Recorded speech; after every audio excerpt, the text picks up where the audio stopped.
Bismillahirrahmanirrahim. Assalamualaikum warahmatullahi wabarakatuh.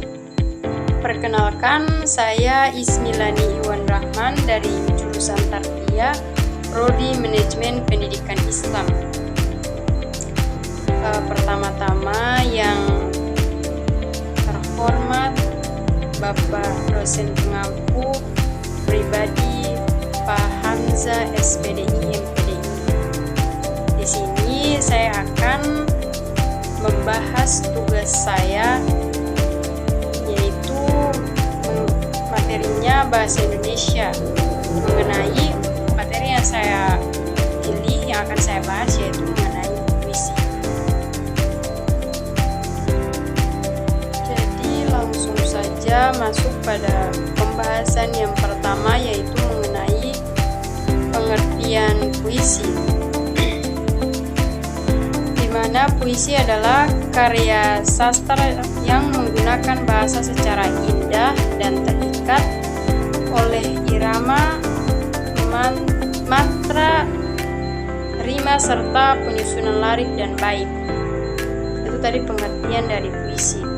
Kemudian ada ciri-ciri puisi, di mana ciri-ciri puisi itu meliputi penggunaan diksi yang cermat, adanya ritme dan irama, kemudian penggunaan imaji dan majas, serta penyampaian pesan melalui bahasa yang kias. Itu tadi pengertian dan ciri-ciri puisi. Kemudian yang kedua yaitu jenis-jenis puisi, di mana yang pertama yaitu berdasarkan periodisasi, di mana puisi lama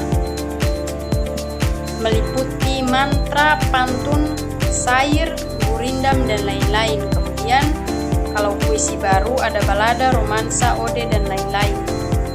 Itu tadi berdasarkan periodisasi.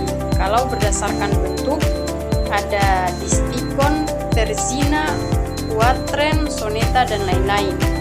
Kemudian kalau berdasarkan aspek ungkapan ada puisi lirik, puisi epik, puisi santai, dan lain-lain. Itu tadi jenis-jenis puisi. Kemudian yang ketiga yaitu unsur puisi.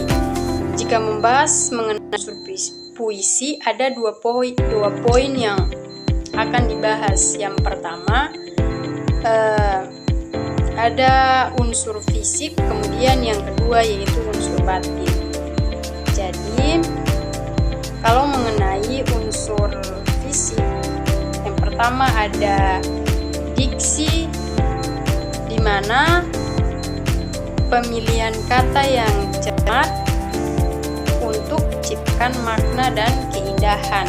Kemudian yang kedua yaitu imaji, di mana pembahasannya yaitu citraan yang menggambarkan suatu objek atau pengalaman dalam bentuk yang lebih hidup. Kemudian yang ketiga yaitu gaya bahasa, di mana pemilihan bahasa yang digunakan untuk mengungkapkan perasaan dan gagasan. Kemudian yang ketiga yaitu tipografi atau bentuk visual dari puisi, seperti pengaturan baris dan bait. Kemudian yang terakhir yaitu rima, di mana keselarasan bunyi di akhir baris atau lirik. Itu unsur fisik. Kemudian jika unsur batin, ada yang pertama yaitu tema, di mana ide pokok atau pesan utama yang ingin disampaikan penyair. Kemudian yang kedua rasa, di mana perasaan penyair terhadap tema yang diangkat. Kemudian yang ketiga itu nada, di mana sikap penyair terhadap audiens. Kemudian ada amanat. Dalam amanat ini apa yang pesan yang ingin disampaikan penyair kepada pembaca.